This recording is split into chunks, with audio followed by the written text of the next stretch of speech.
नमस्कार दर्शकों, पंडित ज्योतिष चैनल में आप सभी का हार्दिक स्वागत है। आज मैं आपको बुध अष्टमी की व्रत कथा, पूजन विधि एवं पूरा महत्व बताने जा रहा हूं। वीडियो पूरा अंत तक देखिए एवं वीडियो देखने से पहले आप हमारे चैनल को सब्सक्राइब कीजिए, वीडियो लाइक कीजिए। व्हाट्सएप, फेसबुक, इंस्टाग्राम एवं सभी प्रकार की सोशल नेटवर्किंग साइट्स पर हमारे वीडियो को अधिक से अधिक शेयर भी कीजिए और साथ ही सब्सक्राइब बटन के बराबर में जो बेल आइकन है उसको भी दबाकर ऑल नोटिफिकेशंस को ऑन कर लीजिए, जिससे कि सनातन धर्म से संबंधित सभी प्रकार की जानकारी एवं वीडियो आपको मुफ्त में एवं समय से प्राप्त हो सके। दर्शकों, भारतवर्ष में प्रत्येक दिन किसी न किसी महत्व से जुड़ा होता है। यह मौजूदा तिथि, नक्षत्र और दिनों का मेल होने पर कोई उत्सव, व्रत, त्यौहार इत्यादि संपन्न होते हैं। इन सभी का मेल एक उत्साह और विश्वास के साथ भक्ति और शक्ति के प्रतिबिंब को दर्शाने वाला होता है। इसी में एक व्रत आता है बुधाष्टमी व्रत। बुधाष्टमी व्रत को बुधवार के दिन अष्टमी तिथि के पड़ने पर किया जाता है। श्रद्धा और विश्वास के साथ मनाया गया बुधाष्टमी व्रत जीवन में सुख को लाता है। इसके अतिरिक्त मृत्यु पश्चात मोक्ष को प्राप्त करने में भी सहायक बनाता है। कुछ मान्यताओं के अनुसार यह व्रत धर्मराज के निर्मित भी किया जाता है। बुध अष्टमी का व्रत करने वाले व्यक्ति को मृत्यु के पश्चात नरक की यातना नहीं झेलनी पड़ती। व्यक्ति के सभी पापों का नाश होता है, उसके जीवन में शुभता आती है। बुधाष्टमी पर्व, बुधमाष्टमी का पर्व पौराणिक और लोक कथाओं के साथ जुड़ा हुआ है। बुधाष्टमी का उपवास करने से व्यक्ति के सभी कष्ट दूर हो जाते हैं और पाप नष्ट हो जाते हैं। हमारे शास्त्रों में अष्टमी तिथि को बहुत ही महत्वपूर्ण बताया गया है। जिस बुधवार के दिन अष्टमी तिथि पड़ती है उसे बुधाष्टमी कहा जाता है। बुधाष्टमी के दिन सभी लोग विधिवत बुधदेव और सूर्यदेव की पूजा अर्चना करते हैं। मान्यताओं के अनुसार जिन लोगों की कुंडली में बुध कमजोर होता है उनके लिए बुधाष्टमी का व्रत बहुत ही फलदायी होता है। अष्टमी तिथि का हिंदू पंचांग में बहुत महत्व रहा है। यह चंद्र पक्ष के दो समय पर आती है, एक शुक्ल पक्ष के समय और दूसरी कृष्ण पक्ष के समय। इन दोनों ही समय पर बुधवार का संयोग इसे और भी शुभता प्रदान करता है।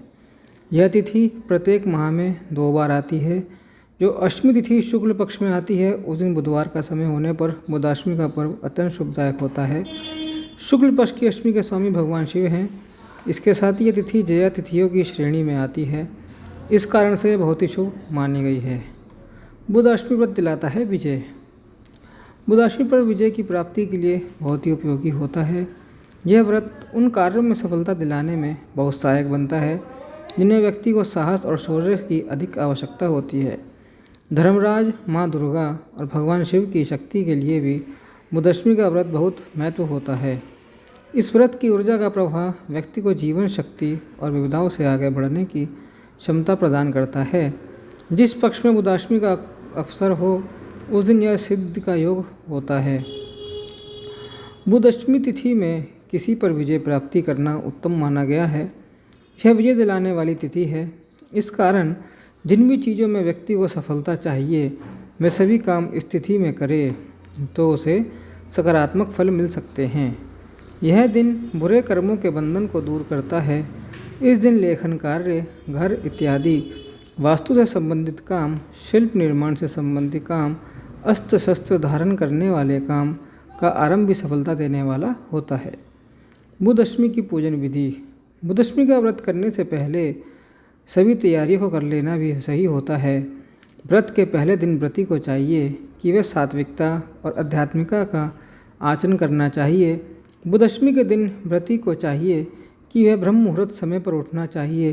प्रातःकाल उठकर स्नान कार्य करना चाहिए। यदि संभव हो सके तो इस दिन किसी पवित्र नदी या सरोवर इत्यादि में स्नान करना चाहिए, पर अगर ये संभव ना हो सके तो घर पर ही स्नान कार्य करना चाहिए।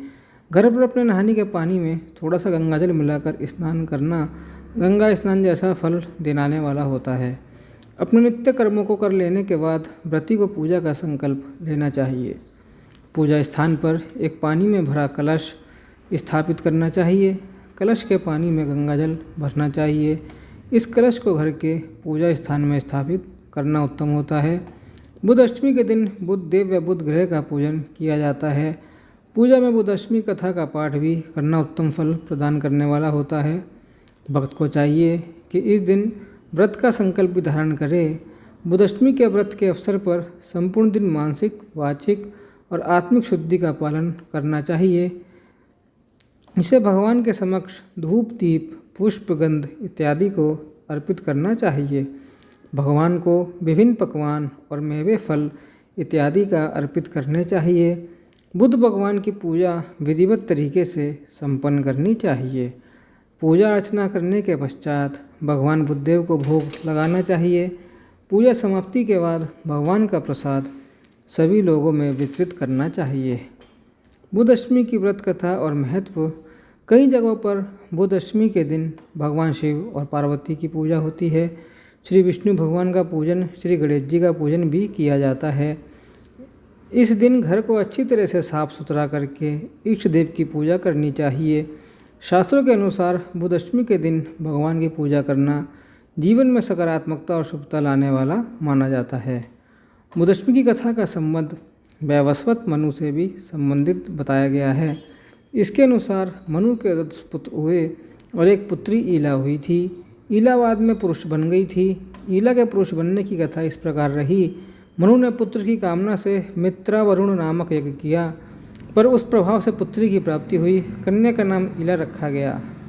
ईला को मित्रावरुण ने अपने कुल की कन्या और मनु का पुत्र ईल होने का वरदान दिया था। एक बार राजा ईल एक शिकार का पीछा करते हुए ऐसे स्थान में जा पहुँचे जिसे भगवान शिव और पार्वती ने वरदान दिया था कि उस स्थान में जो भी प्रवेश करेगा वह स्त्री रूप में हो जाएगा। उस प्रभाव के कारण वन में ईल के प्रवेश करते ही वे स्त्री में बदल जाते हैं। ईला के सुंदर रूप को देखकर बुध उनसे प्रभावित हो जाते हैं। ईला से विवाह कर लेते हैं। ईला और बुध का विवाह के अवसर को बुधअष्टमी के रूप में बनाने की परंपरा। बुधअष्टमी की दूसरी कथा इस प्रकार है। एक गरीब ब्राह्मण के बुध नाम का बेटा में बुधनी नाम की बेटी थी। ब्राह्मणी सबका आटा पीसती, उसमें से थोड़ा बचा कर रखती। बेटी के मना करने पर मानती नहीं। एक बार ब्राह्मणी अपने मायके गई हुई थी। पीछे से बुधनी बेटी सबका आटा पीसती पर रखती नहीं। ब्राह्मणी मायके से वापस आई तो सब ने उसे कहा कि तू हमारा आटा चुराती थी, तेरी बेटी हमको पूरा देती है, हम तुझे पीसना नहीं देंगे। अब तो सबके जाते ही वो बुधनी को मारने लगी और बोली, इसका कुत्ते से ब्याह करके घर से रवाना कर देंगे। बुध भगवान ने सोचा, बेटी सच से रही, इसका कष्ट मिटाना पड़ेगा। भगवान कुत्ते का वेश बनाकर आए। उसके भाई ने उस कुत्ते के ही तिलक कर दिया। सारे गांव में गूंज हो रही थी कि भगवान का ब्याह हो रहा है।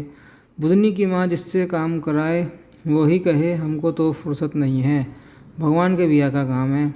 अब तो वो परेशान होके बुधनी को और मारने बोली कि तू निर्भागी है जो तेरे ब्याह का कोई काम नहीं झेलता।